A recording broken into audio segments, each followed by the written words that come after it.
नमस्कार. आपण पाहत आहात तुळजापूर लाईव्ह. नळदुर्ग येथील खंडोबाच्या यात्रेत सोमवार रोजी सायंकाळपर्यंत 3 लाखांपेक्षा अधिक भाविकांनी घेतले दर्शन.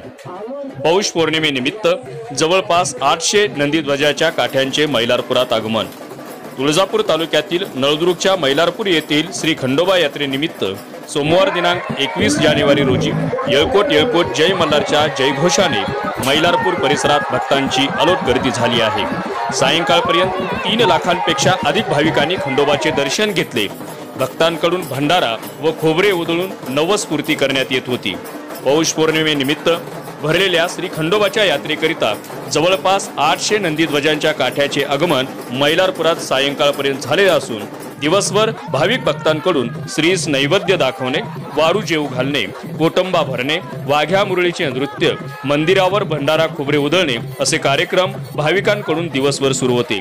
यात्रेत पाळणे, मौत का कुवा, खेळणीचे दुकाने, बेल भंडारा, नारळ व प्रसादाची दुकाने मोठ्या प्रमाणावर थाटण्यात आली आहेत. यात्रा सुरळीत पार पडण्यासाठी मंदिर प्रशासन, नगरपालिका प्रशासन व पोलीस प्रशासन प्रयत्नशील आहे.